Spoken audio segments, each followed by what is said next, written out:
السلام علیکم جی، آج پھر ایک نئی کہانی کے ساتھ آپ کی خدمت میں حاضر ہوئے ہیں۔ ہمارے چینل اردو لو سٹوری ناولز کو سبسکرائب کر لیں اور بیل کے بٹن کو پریس کر لیں تاکہ ہماری اگلی نئی آنے والی ویڈیو کا نوٹیفیکیشن آپ کو مل سکے۔ ایک دفعہ کا ذکر ہے کہ ایملی نام کی ایک نوجوان لڑکی جس کا تعلق امریکہ سے تھا۔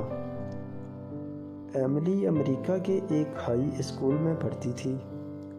ایملی اپنے ہائی اسکول کے ایک لڑکے جیک سے دیوانہ وار محبت کرتی تھی۔ انہوں نے اپنی نوعمری کے دوران ڈیٹ کیا اور یہاں تک کہ ایک ساتھ ایک ہی کالج میں گئے۔ کالج کے بعد جیک نے ایملی کو شادی کے لیے پرپوز کیا اور اس نے خوشی سے جیک کا پرپوزل قبول کر لیا۔ ان دونوں کی شادی ایک خوبصورت بیرونی تقریب میں ہوئی تھی جس میں ان کے قریبی دوستوں اور خاندان والوں نے شرکت کی تھی۔ ایملی بہت زیادہ خوش تھی۔ اس نے ہمیشہ جیک کے ساتھ اپنی باقی زندگی گزارنے کا خواب دیکھا تھا۔ تاہم جیسے جیسے سال گزرتے گئے، ایملی کو یہ احساس ہونے لگا کہ وہ اور جیک اتنے مطابقت نہیں رکھتے جیسا کہ اس نے پہلے سوچا تھا۔ ان کی زندگی میں مختلف مقاصد اور خواہشات تھیں اور ایسا لگتا تھا کہ وہ مسلسل ایک دوسرے سے متصادم ہیں۔ ان کی بہترین کوششوں کے باوجود ایملی اور جیک اپنی شادی کو نبھانے میں ناکام رہے اور آخر کار انہوں نے اپنے الگ راستے جانے کا فیصلہ کیا۔ ایملی کا دل ٹوٹ گیا تھا، لیکن وہ جانتی تھی کہ یہ سب سے بہتر ہے۔ اس نے طلاق کے لیے درخواست دائر کی اور ایک طویل اور مشکل عمل کے بعد اسے حتمی شکل دی گئی۔ ایملی اب اکیلی تھی اور اپنی زندگی میں ایک نیا باب شروع کرنے کے لیے آزاد تھی۔ اپنی طلاق کے چند ماہ بعد ایملی کی جیک سے اچانک دوبارہ ملاقات ہوئی۔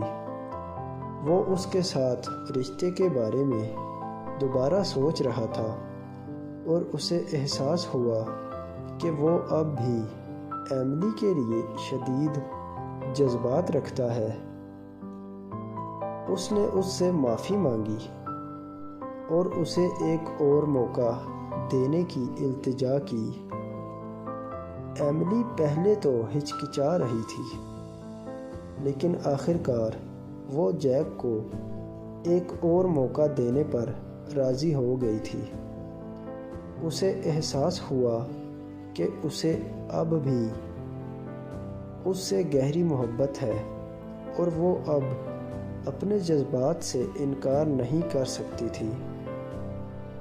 ان دونوں نے اپنے تعلقات کو دوبارہ زندہ کیا اور 1 سال کے اندر انہوں نے ایک بار پھر شادی کر لی۔ اس بار ایملی اور جیک اپنے تعلقات کو نبھانے کے لیے پرعزم تھے۔ وہ کونسلنگ کے لیے گئے اور ایک دوسرے کو سمجھنے اور سپورٹ کرنے کی کوشش کی۔ انہوں نے واضح اہداف بھی طے کیے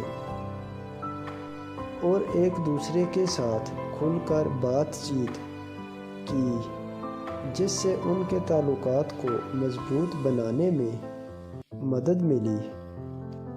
جیسے جیسے سال گزرتے گئے، ایملی اور جیک کی محبت مزید مضبوط ہوتی گئی۔ وہ محبت کا دوسرا موقع ملنے پر شکر گزار تھے اور اس سے زیادہ فائدہ اٹھانے کے لیے پرعزم تھے۔ انہوں نے ایک ساتھ ایک خوشگوار زندگی بنائی اور اپنی باقی زندگی ایک ساتھ گزارنے کے موقع کے لیے شکر گزار تھے۔ آخر میں ایملی خوش تھی کہ اس نے ایک بار پھر طلاق لینے کے بعد دوبارہ اپنے اسی شوہر سے شادی کر لی تھی۔ اس نے سیکھا کہ بعض اوقات چیزیں ہماری منصوبہ بندی کے مطابق کام نہیں کرتی ہیں اور ہمیں ایک اچھے وقت کا انتظار کرنا چاہیے۔ ہمیں بہت جلدی نہیں کرنی چاہیے۔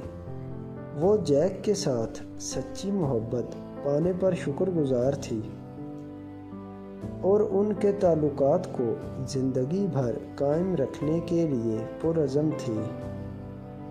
اس واقعہ سے ہمیں یہ سبق ملتا ہے کہ کچھ چیزیں ایسی ہوتی ہیں کہ ہم چاہتے ہیں ہمیں فوراً مل جائیں، لیکن ہم نہیں جانتے کہ یہ ہمارے لیے اس وقت ضروری ہے یا نہیں، بلکہ ہمیں ایک مناسب وقت کا انتظار کرنا چاہیے۔ کبھی بھی جلد بازی سے کام نہیں لینا چاہیے۔